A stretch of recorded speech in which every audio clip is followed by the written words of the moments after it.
The man known to history as Emperor Domitian of Rome was born on Pomegranate Street in the 6th district of the city of Rome as Titus Flavius Domitianus on the 24th of October in the year 51 AD. His father was Titus Flavius Vespasianus, a member of the gens Flavia, a Roman equestrian family. The Flavians had mixed fortunes during the chaotic decades of civil war, which characterized the end of the Roman Republic in the 1st century BC. Under the early empire, Vespasian's father had been a provincial tax collector, hardly a prestigious position, yet one which allowed for Vespasian to carve out a career as a middling politician and then use this to rise to relatively senior military offices in the Roman legions of the 30s AD. In the mid-40s AD, he was one of the most senior military commanders involved in the initial Roman conquest of southern Britain, and served there down to the early 50s AD. Right around the time Domitian was born, Vespasian retired and played no major part in public life for over a decade thereafter. Domitian's mother was Domitilla, the daughter of a quaestor, a minor Roman official involved in financial administration. She had married Vespasian in the late 30s AD. Their first child arrived soon after, a boy named Titus, while Domitian also had a sister named Domitilla after her mother, born about 5 or 6 years before Domitian. Hence he was the youngest of the 3 siblings, and there were 12 years separating him and Titus. For an individual who would later become the most powerful man of his time, we know almost nothing about Domitian's early life. Our most detailed source is a single passage written by Suetonius, a contemporary of his who wrote biographies of the first 12 Roman emperors. This simply states that Domitian grew up in great poverty and infamy, a fairly nondescript statement, and one which was also untrue. While the Flavians were not a major Roman aristocratic family, Vespasian and his family, including Domitian, would still have lived in comfort. Indeed, in 63 AD, after over a decade in partial retirement, Domitian's father was granted the governorship of the province of Africa, corresponding to modern-day Tunisia. This would have meant that for the vast majority of the time between when he was 11 or 12 years of age, in 63 AD down to the early 70s AD, Domitian barely saw his father, nor his older brother for the most part, as Titus was already emerging as a successful commander in the Roman military. Back in Rome, we can assume that Domitian received an education typical of the son of a middling Roman politician, one which was focused on subjects such as rhetoric, the law, and literature. Domitian's younger years were spent living through a period of Roman history in which the concept of imperial rule was solidifying. The Roman Republic came to an end in 27 BC, after decades of civil wars between figures like Julius Caesar and his great rival Pompeius Magnus or Pompey the Great. After Caesar was assassinated in 44 BC, his great-nephew Octavian became his political heir, and after defeating Mark Antony in another civil war, established a political settlement in 27 BC, through which he changed his name to Caesar Augustus and adopted the title of Imperator, meaning commander or conqueror. We derive the term emperor from this. Yet what Augustus attempted to do was to make himself the first citizen of Rome, with a large number of magisterial offices. What this meant was that he was a powerful ruler, but he continued to govern in association with the powerful Roman Senate, comprised of the state's wealthiest and most esteemed political figures. As we will see, this had significance for how Domitian's reign would play out. After Augustus's death in 14 AD, his position as Imperator was inherited by various members of his dynasty, the Julio-Claudians. The Emperor Claudius was ruling at the time of Domitian's birth, but he was succeeded in 54 AD by the Emperor Nero. Despite his later reputation, Nero was a popular ruler at first, and through much of Domitian's childhood years, there would have been no indication that civil war lay on the horizon. One of the things that contributed to the outbreak of civil war when it came was a major disturbance in the east of the empire. In 66 AD, the Jewish people in the province of Judea launched a major revolt against Roman rule, after decades of heavy-handed behavior by the Roman authorities towards their religion and denigration of the sacred temple of Jerusalem by successive Roman governors of the province. This exploded into insurrection in 66 AD. The first Jewish revolt would last for well over half a decade. When it initially broke out, the Roman commanders in the eastern provinces around Syria and the Levant proved incapable of suppressing it, and so Nero soon appointed Domitian's father, Vespasian, to oversee the military campaign. Vespasian left along with Domitian's older brother, Titus, to wage war in Judea. Domitian was left behind in Rome as he was still reasonably young, though a young adult in Roman terms by then. His whereabouts and activities during this period, around 67 and 68 AD, are frustratingly unclear. Vespasian's first wife, Domitian's mother, died around this time, and it is probable that Domitian was living in the household of his uncle, Vespasian's brother, Titus Flavius Sabinus, in Italy, while Vespasian and Titus were engaged against the first Jewish revolt in the east. Although nearly all of the correspondence which the Romans engaged in with each other, the millions and millions of letters which passed over and back across the Mediterranean world over a period of centuries, have nearly all been lost, we can speculate that Domitian might have written to his father in Judea in the summer of 68 AD to alert him to momentous political events in Rome. The Emperor Nero had become increasingly unpopular in previous years as a result of the Great Fire of Rome, which destroyed much of the city in 64 AD, and a number of other developments, not least the outbreak of the Jewish revolt in the east. Early in 68 AD, the governors of provinces in Gaul and Hispania had rebelled against the emperor, and the crisis soon spread to Rome itself, where Nero lost all support, fled the capital and took his own life. He was succeeded by Galba, the governor of the Spanish province, who had been a major contributor to the war and who now seized power, bringing the Julio-Claudian dynasty to an end. Yet this was just the beginning of a sustained period of civil war. Galba was in turn murdered in January 69 AD by Otto, who in turn only ruled for 13 weeks before Aulus Vitellius, the commander of the Roman legions on the Rhine frontier in Germania, came south towards Italy and seized power as Emperor Vitellius in April 69 AD. Speculating on the extent to which Domitian was keeping his father abreast of affairs in Rome is important, because this information would have dictated much of Vespasian's response to these events. Vespasian's response in the east would come to dictate the course of the rest of Domitian's life. In Judea, his father was in charge of several legions of troops, each consisting of nearly 5,000 soldiers. He had been provided with an unusually large military force in order to crush the Jewish revolt. What this meant was that as events unfolded to the west in Rome and Western Europe, Vespasian had the military resources necessary to potentially claim the imperial title himself. He duly did so. After the governors of several provinces in the east indicated they would support him, Vespasian was proclaimed as emperor and commenced a civil war with Vitellius.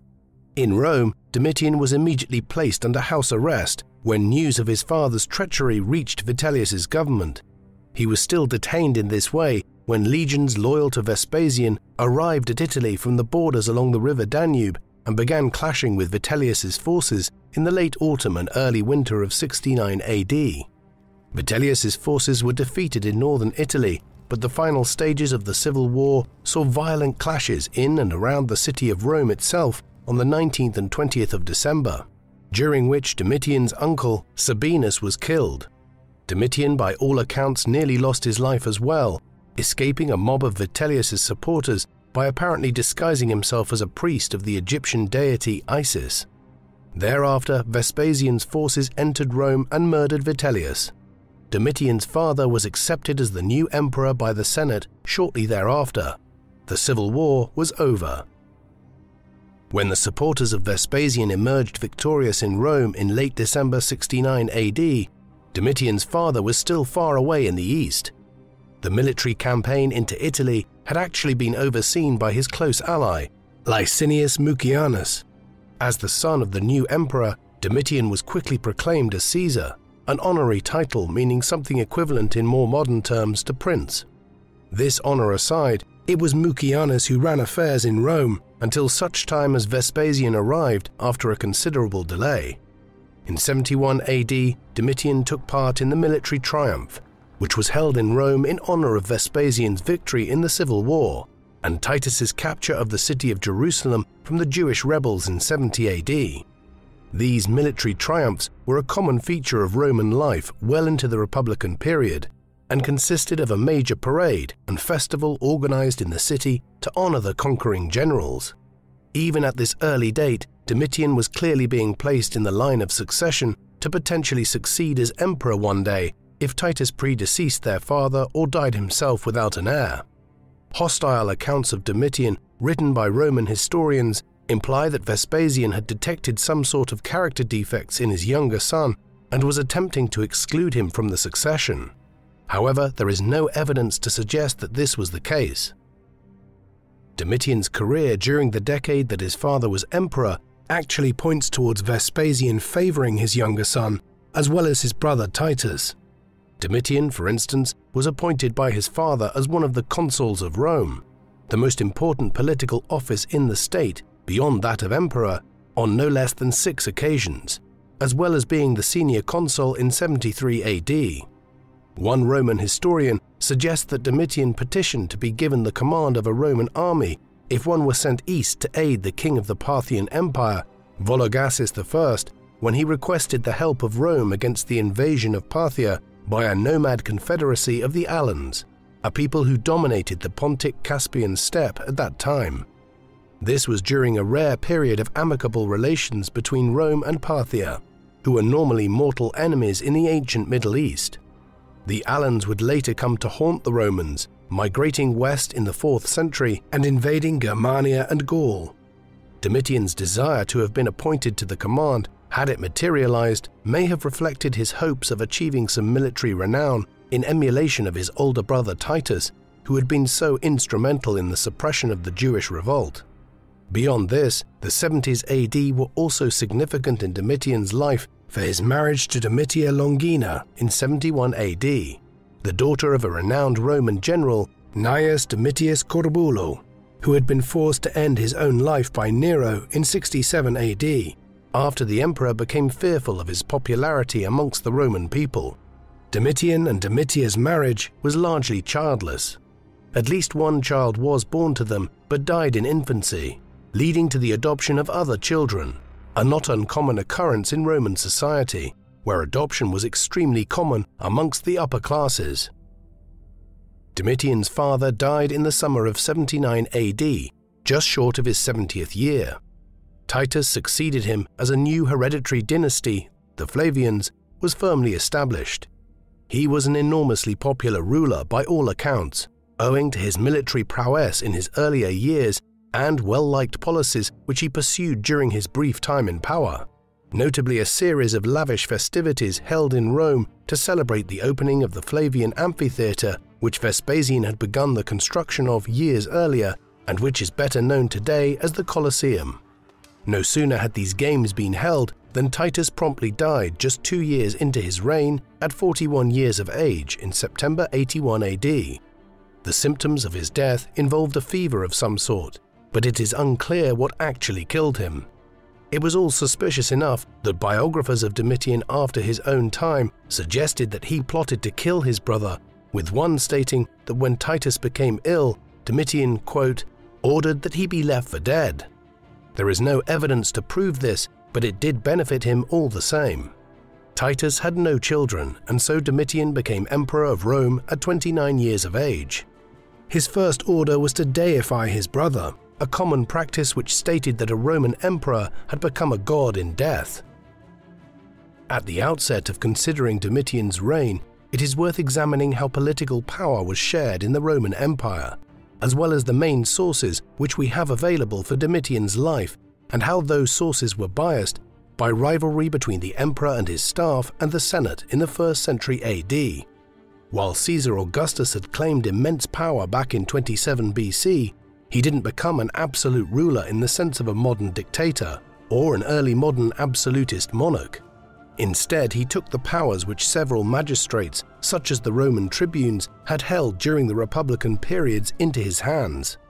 This gave him huge authority, but there were still some limitations on the emperor's behavior.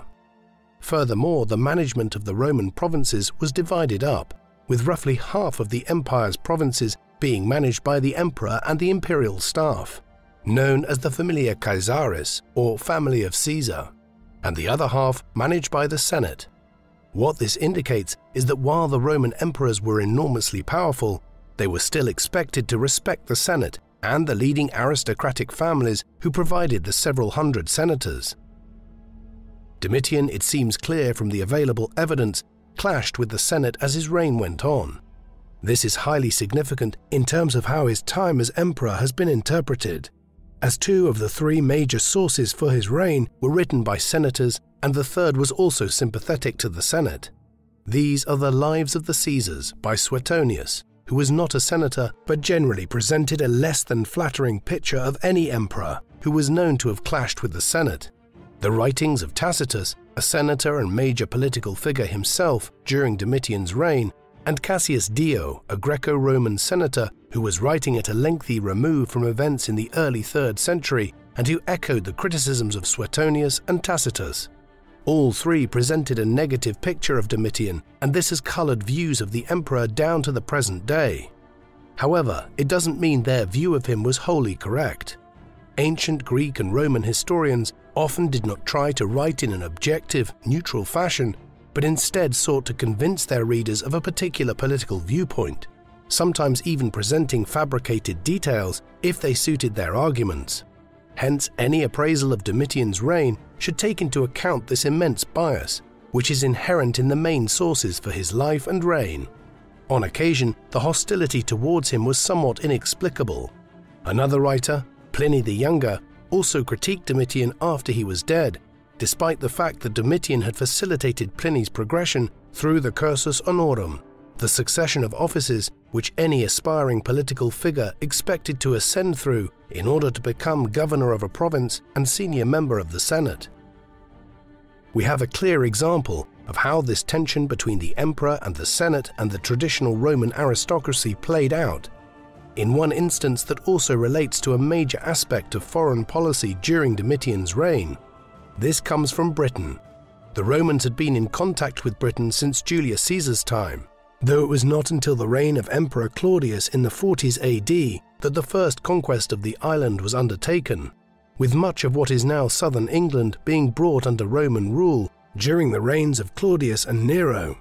Domitian's father and brother had continued the policy of expansion there, and in the 70s AD, Roman legions campaigned north into northern England and westwards into Wales.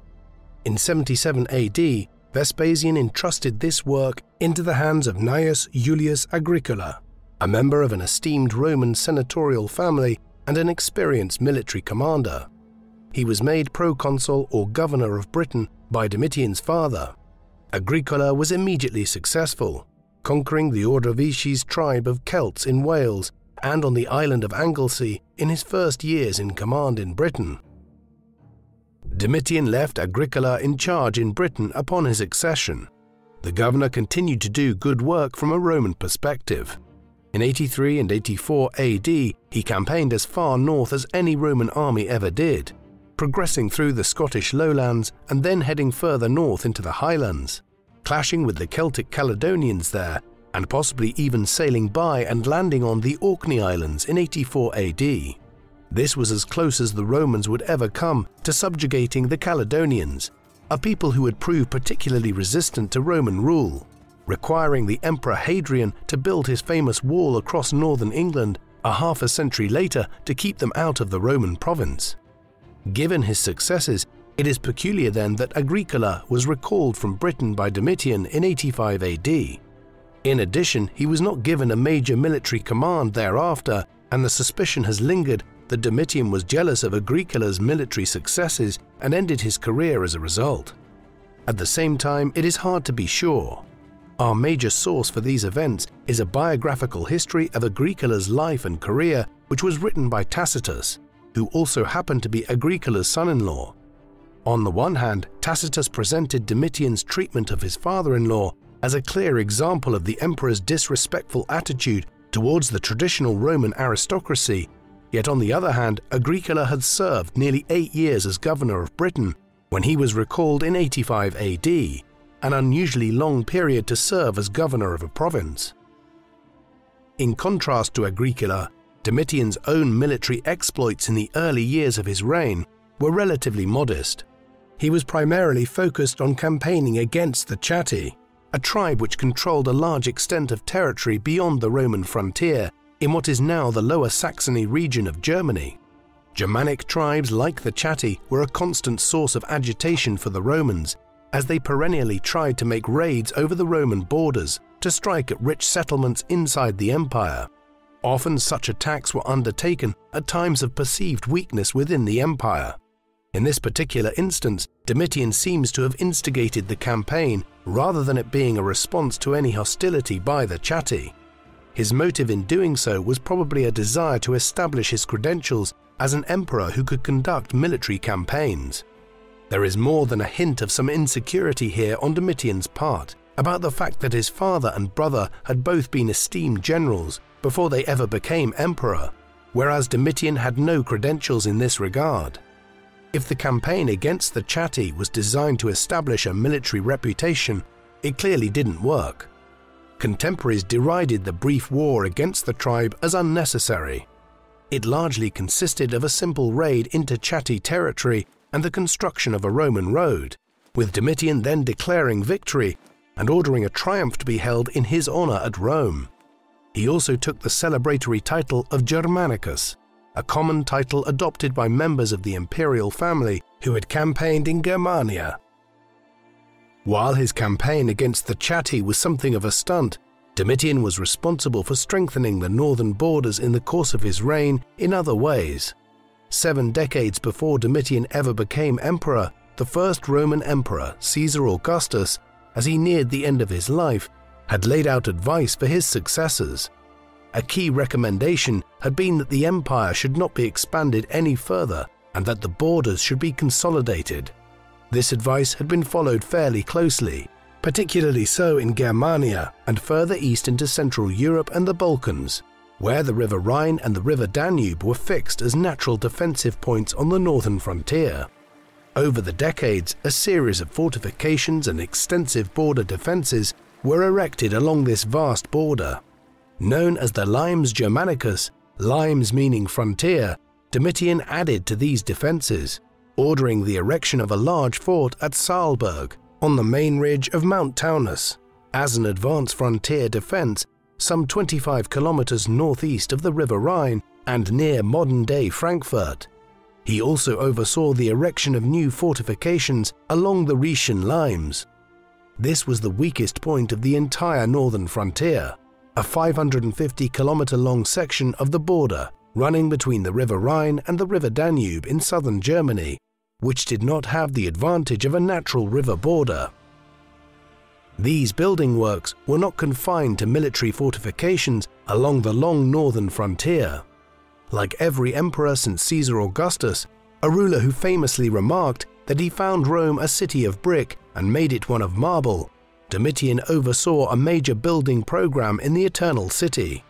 Some of this focused on the amphitheaters and racing tracks there, while the construction and initial completion of the Colosseum, known in ancient times as the Flavian Amphitheatre, was undertaken by Vespasian and Titus. Domitian did add to the work of his father and brother. A gallery was built on the top tier of the stadium to increase its capacity to a maximum of about 80,000 people, meaning that at the height of Domitian's reign, approximately 1 in every 12 or 13 denizens of the city of Rome could attend the events here.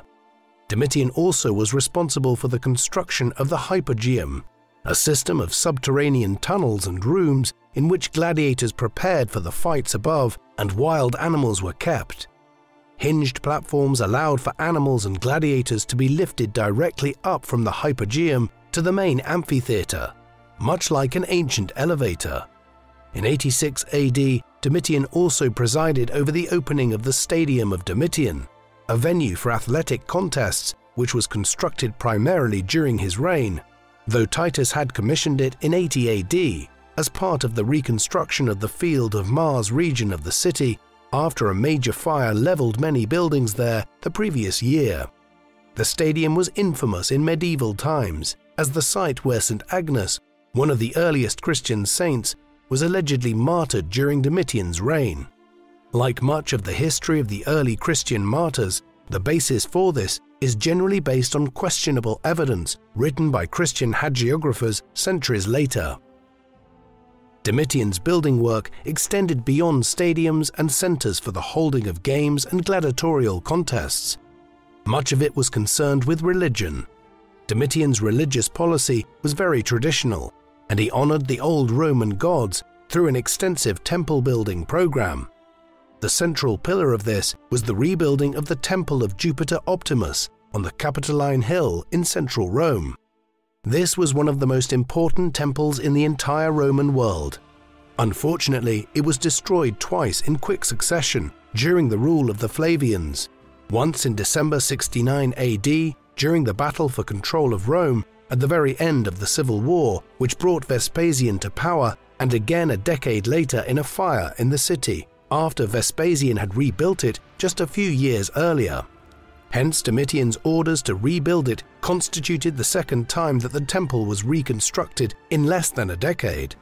Domitian's version of the temple was apparently the most lavish yet built, with a thin layer of gold across the entire rooftop, something which must have been quite a spectacle in ancient Rome on a sunny day, and was also doubtlessly a magnet for thieves.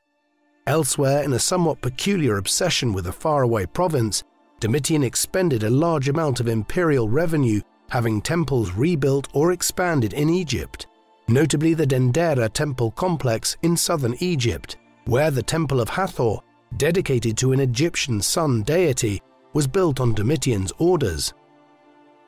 Beyond these religious structures, Domitian was also responsible for erecting a number of buildings which catered more towards his and the imperial household's needs and the legacy of the Flavian dynasty. For instance, while it bears the name of his brother and was erected in his honor, it was Domitian who had the Arch of Titus built on the Via Sacra in Rome. This was built to commemorate Titus's role in the suppression of the first Jewish revolt, as well as their fathers. The Arch of Titus has survived in a remarkable state of preservation and has been the inspiration for a number of triumphal arches built in more modern times, notably the Arc de Triomphe in Paris, commissioned in the early 19th century by Napoleon Bonaparte. The Arch of Titus was most likely designed by the architect Rabirius, who was also responsible for the design of the Villa of Domitian, or Alban Palace, a vast palace laid out for Domitian in the Alban Hills, not far from Rome, and overlooking the city's main port of Ostia. After its completion, Domitian spent a growing amount of time here. This may have contributed to the growing divide between him and the Senate. Another of his predecessors, Tiberius, became increasingly unpopular in the second half of his reign after he effectively abandoned Rome to go and live in his palace on the island of Capri, and it appears that the senatorial class were disillusioned by the idea that an emperor would rule in a heavy-handed fashion from a distant palace rather than from within Rome itself, where he would consult with the Senate regularly. Domitian might have spent lavishly on erecting these buildings in Rome, its environs, and in Egypt, yet he was not a spendthrift ruler. He was concerned with managing the public finances in a prudent manner, particularly after a fiscal crisis of sorts in the mid-80s AD. One of the few fields of endeavor which the ancient Greeks and Romans did not have a very sophisticated approach to was economics. There was only limited understanding of how issues like inflation and fiscal crises arose. In response to them, Domitian ordered reform of the Roman coinage. The silver sesterces, the standard form of Roman coin, one which was made of actual solid silver, had been devalued during the crisis period of the late 60s and early 70s AD, as the first Jewish revolt and the civil wars created a need for more and more coins to pay the legions and to offer financial bribes to both soldiers and politicians who agreed to support a contender for the imperial title in return for money. The upshot of this was that silver coins started being produced that had cheap base metals mixed into them to reduce the amount of silver needed to mint them. By the 70s AD, the silver content in some of the coins had fallen to below 90%, and people were becoming aware of this coinage manipulation. Domitian was the first of the Flavians who moved to reverse this, and studies of coins from Domitian's reign from 85 AD onwards indicate that the silver content returned consistently to over 95% at that time, restoring confidence in the coinage. This was an enlightened approach, given that the drastic devaluation of the coinage in the 2nd and 3rd centuries AD caused immense havoc in time to come, contributing in a major way to the collapse of the Roman Empire. One notable element of Domitian's fiscal policy was his decision to continue and even expand what was known as the Fiscus Judaicus, the Jewish tax. This was a tax which had been first imposed by his father, Vespasian, on the Jews of the province of Judea, essentially as a punishment for having revolted against Roman rule and the cost of suppressing the first Jewish revolt. It was initially imposed on adult male Jews and those who actively practiced Judaism. Domitian, though, expanded the tax so that it was applied to all Jews, be they men, women, or children of any age, as well as Jews outside of Judea itself, notably in Egypt, where there was a large Jewish community in cities like Alexandria. Even non-practicing Jews seem to have been forced to pay the tax. Domitian's zeal in imposing the tax may have reflected his own insecurities about not having been involved in suppressing the Jewish revolt back in the late 60s and early 70s AD, along with his father and brother. The degree to which it was imposed may also have reflected official anxieties about the seeming spread of Judaism to new communities in the Eastern Mediterranean. What the Roman authorities may have actually been noticing in this respect wasn't the spread of Judaism, but actually the emergence of some of the first communities of Christians in parts of the Levant, Egypt, Asia Minor, and Greece, a religion which for many decades the Romans perceived as simply being a branch of Judaism. An enormous proportion of all the tax take of the Roman state was spent on the military. In a state which was very light on welfare and government intervention in spheres other than the financing of its war machine, over 50% of the state budget was spent on supporting the legions in the 1st and 2nd centuries AD. This is all the more remarkable when we consider that for extended periods of time there was little warfare being engaged in. As we have seen, there was a regional conflict in Britain, where successive emperors over a period of centuries were trying to extend the border further north, and there were perennial clashes with tribes like the Chatti near the Rhine River frontier. Beyond these, though, Domitian only engaged in major conflicts in one area during his decade-and-a-half-long rule. This was against the Dacian kingdom, a powerful state ruled by the Dacians, an Asiatic people who had migrated into the Balkans over half a millennium earlier. By Domitian's time, they ruled territories centered on modern-day Romania and extended into parts of Serbia, Bulgaria, and other regions. In 85 AD, their king, Duras, ordered his armies to conduct a raid over the border into the Roman province of Mysia. This action led to war between Rome and Dacia, which would last down to 88 AD. The Dacian War started terribly for Domitian. The initial incursion by the Dacians led to the destruction of a Roman legion under the command of the governor of Mysia, Gaius Oppius Sabinus. The loss of a legion and its standards, the banners which bore the symbols of Rome and the identity of the legion, was considered a serious stain on the honor of the Roman state, and when news reached Rome of the incident, Domitian decided to campaign in person against the Dacians. Legions were quickly ordered to move from other fronts to the Danube frontier.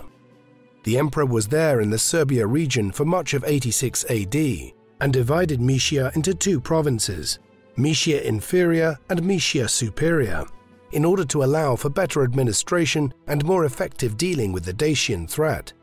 After these initial efforts to prepare for the campaign, Domitian, somewhat surprisingly, left Mysia and handed over command of the campaign to Cornelius Fuscus, the prefect of the Praetorian Guard. Fuscus won some minor victories initially. Thereafter, the new Dacian king, Decebalus, won a major victory over Fuscus, leading to Fuscus's replacement by Tetius Julianus. Julianus did what Sabinus and Fuscus were unable to do, and gained the initiative in the war. By 88 AD, he was preparing to strike against the Dacian capital, Sarmizegetusa. However, just as this was in preparation, two other tribes, the Marcomanni and the Quadi, began to threaten the Roman border further to the west, around the weak point of the Rhaetian limes. With this, Domitian agreed to peace with the Dacians, so that some of the legions under Julianus's command could be transferred west to shore up the border area between the Danube and the Rhine rivers. The Dacian War, however, presaged a period of growing conflict between Rome and Dacia, and 20 years later, the Emperor Trajan would annex Dacia in one of the last major conquests undertaken by the Romans. Domitian's reign was a notable one in terms of Roman culture. The last decades of the 1st century AD witnessed two broad literary trends. The first was the emergence of some of the foremost Roman and Greco-Roman historians, whose writings have come down to us, particularly historical biographers. Domitian can hardly be credited with playing a role in this, for two of the main individuals involved, Suetonius and Tacitus, were, as we have seen, hostile towards him, while another, the Greco-Roman historical biographer, Plutarch, lived and worked far from Rome in Greece as a priest at the Temple of Apollo at Delphi, and did not benefit from the patronage of Domitian, although he had obtained some favor from Vespasian when on a visit to Rome in the 70s AD. Domitian was involved, though, in the other great literary movement of the era. This was a period which saw the genre of satire and satirical poetry reach its peak at Rome, with the satirical writers Juvenal and Martial both producing much of their greatest work during the 80s and 90s AD. The emperor was clearly a patron, especially so of Martial, who recorded being invited to dine with Domitian on one occasion. In return, the poet lauded the emperor, focusing in his second book of epigrams on Domitian's military campaign in Germania, stating, "The laurel given for the chatty is totally yours," in recognition of Domitian's military victory over that tribe early in his reign. Juvenal's relationship with Domitian was more complicated. He obtained imperial patronage early in his career, but his satire became a bit too biting over the years. He is famously associated with the quip that the Roman people were won over by the superficial distractions of bread and circuses. However, his most penetrating attack on the Roman elite came in his fourth satire, in which he uses the metaphor of a fish to describe the waste and wanton luxury of Roman high society. Juvenal was eventually exiled from Rome, though it is unclear if Domitian was responsible for his expulsion from the city or the Emperor Trajan. Certainly, Juvenal critiqued Domitian directly in some of his work. Nevertheless, his more overt attacks on the emperor were written many years after Domitian had died, when Juvenal was pandering in the 120s AD to new aristocratic patrons at a time when it had become fashionable to denigrate the deceased emperor. Overall, there is no major evidence to suggest that Domitian was any more inclined to censor writers in Rome than any of his predecessors, and the imperial government continued to patronize scholars who were not independently wealthy and who relied on aristocratic patronage for their living. This favor even extended to the Romano-Jewish scholar Josephus. Josephus was a former Jewish rebel commander who had been involved against Rome at the very start of the First Jewish Revolt. He was captured early on by the Romans and subsequently became a trusted advisor to Titus as he suppressed the rebellion. Later, he left for Rome with his patron, and there he composed one of the most important works written on Jewish history and Judaism in ancient times, under the patronage of Vespasian and Titus. His Jewish War, finished towards the end of Vespasian's reign, for instance, provides not just a forensic survey of the First Jewish Revolt, but one of the most detailed accounts of any war fought in antiquity. It was formerly believed, in line with the general tendency to view Domitian negatively, that the patronage which Josephus acquired from the imperial family ended with Titus's death in 81 AD. However, this is an entirely spurious characterization.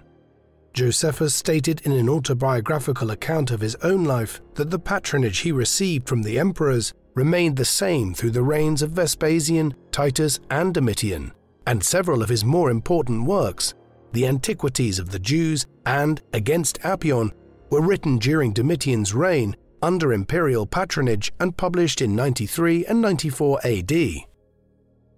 While he may have been tolerant of the satirical barbs offered by Martial and Juvenal for the most part, and a patron of Josephus, Domitian was decidedly less patient when it came to certain schools of philosophy. In 93 AD, he issued a decree which expelled the philosophers from Rome and the entirety of the Italian peninsula. These appear to have been proponents of the Stoic school of philosophy, one of several major schools which include Platonism, Cynicism, and Epicureanism.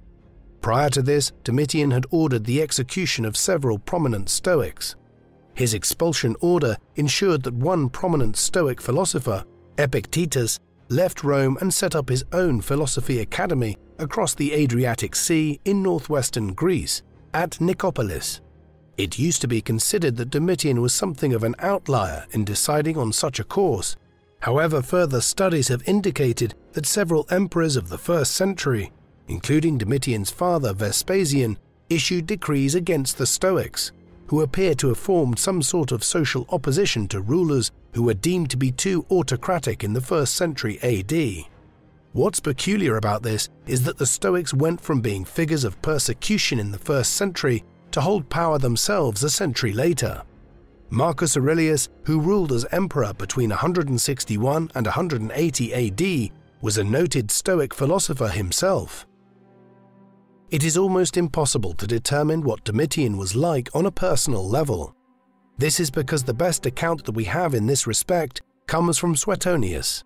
Suetonius was a most unusual historian, one whose Lives of the Caesars is an immensely valuable source for the history of the early Roman Empire, yet whose tendency towards depicting the emperors almost like pantomime figures when it came to their personalities can make it difficult to separate fact from fiction. In particular, he had a tendency to exaggerate the supposed vices of the emperors. For instance, of Domitian, Suetonius tells us that, quote, "He was excessively lustful. His constant sexual intercourse he called bed wrestling, as if it were a kind of exercise," before informing us that Domitian, quote, "swam with common prostitutes."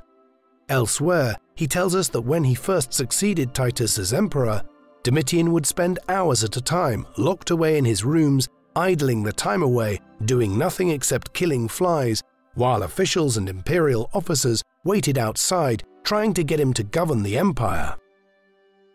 These passages aside, there is enough information provided by Suetonius to be able to begin to form some kind of accurate picture of who Domitian actually was.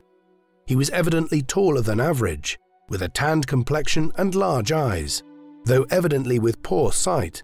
He was an educated ruler, one who was responsible for rebuilding and restocking many of the libraries across Rome, which had been destroyed during the Great Fire which consumed much of the city back in 64 AD during Nero's reign.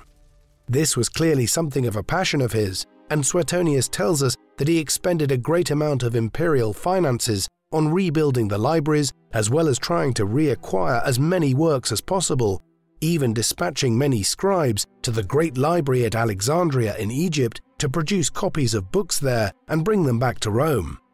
Beyond this, his other great interest seems to have been, like many other Romans, the games held in the amphitheatre and the racing tracks of the city, paying for gladiatorial contests and chariot races to be held frequently. He enjoyed gambling on these and on dice, though in other aspects of his life he was moderate in his habits, holding banquets on occasion, though usually retiring early and rarely drinking or eating to excess. Even emperors can be extremely self-conscious. Domitian, by all accounts, was a relatively handsome man in his younger years, but as he grew older, he gained weight and started to go bald. On one occasion, he stated of a senior political figure, "How I wish that I were as fine-looking as Machias thinks he is." His receding hairline troubled him greatly, and he took offense whenever he heard of anyone being insulted for their baldness, as though it was a slur against his own lack of hair. Such was his obsession with his hairline that he even composed a book on the subject, entitled On the Care of the Hair. Incredibly, this appears to have not been a made-up story of Suetonius's, as he even quotes from the text, and presumably his readers would have been familiar with the work in question.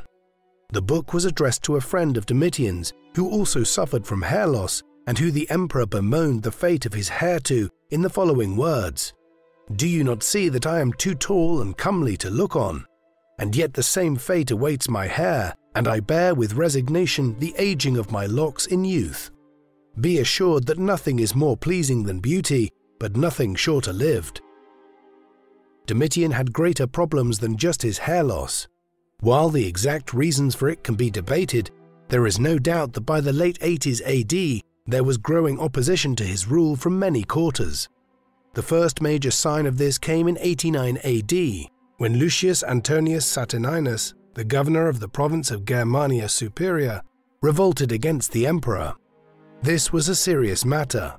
The provinces in Germania, along the border at the River Rhine, were highly militarized, and any revolt from this part of the empire always ensured that the leader of any such insurrection there had a large number of troops under his command. In Saturninus' case, the revolt was quickly suppressed. He had initiated it on the 1st of January, in the middle of winter, having secured an alliance with the Chatti, the tribe Domitian had waged war on early in his reign. However, their plan to join Saturninus' legion after he raised the revolt against Domitian was foiled when a sudden bout of warmer weather melted the ice on the River Rhine and prevented the Chatti from joining up with Saturninus' troops. As a result, in a matter of less than 4 weeks, Roman legions from the surrounding provinces moved into Germania Superior on Domitian's orders and crushed the rebellion. Nevertheless, it pointed towards a growing discontent within Domitian's rule. Saturninus might well have revolted in the expectation that if he secured control of several provinces along the northern border, the Senate and its followers in Rome might abandon Domitian in the same way that Nero had lost their support in 68 AD, leading to his fall from power. There certainly appears to have been a growing animosity between the emperor and a faction within the Senate.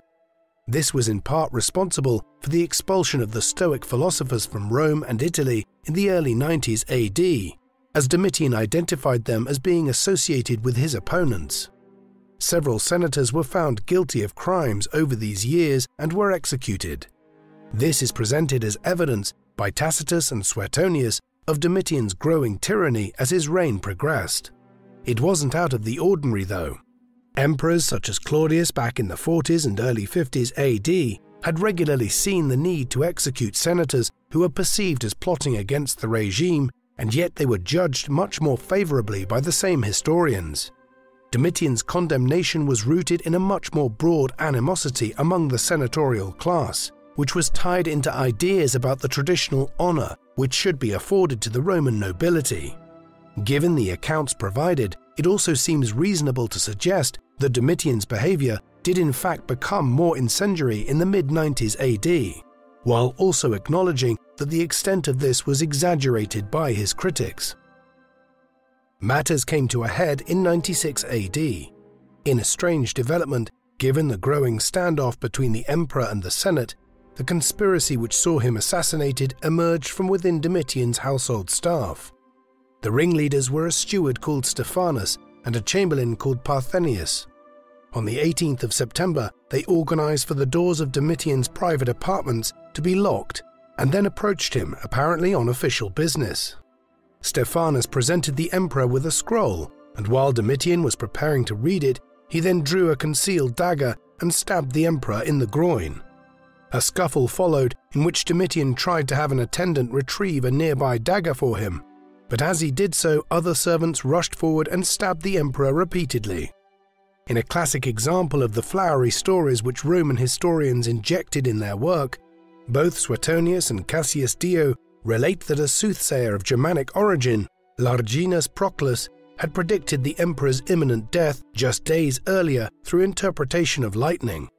We are probably on steadier ground in assuming that the conspiracy involved more than those who actually stabbed Domitian to death, as within a very short period of time, Titus Petronius Secundus, one of the commanders of the Praetorian Guard, was securing the imperial precinct, and leading senators were being informed of the assassination. Who amongst these might have been involved in the plot remains a mystery. In the immediate aftermath of Domitian's assassination, while the former emperor's blood was still settling, the Senate convened and they elected one of their own, Marcus Cocceius Nerva as the new emperor. Nerva was a well-respected senator, though an elderly one in his mid-60s. His selection was a consensus choice, with the expectation that his reign would be a short one, and a more lasting solution could be found in the interim. And so it proved to be. He died just 16 months later, and thereafter Marcus Ulpius Trajanus, who Nerva had appointed as his heir, succeeded him. Trajan's accession marked a new departure in the Roman Empire, whereby the previous emperor would select a worthy individual who was not necessarily a close blood relative. He would then adopt this heir who would succeed him upon his death.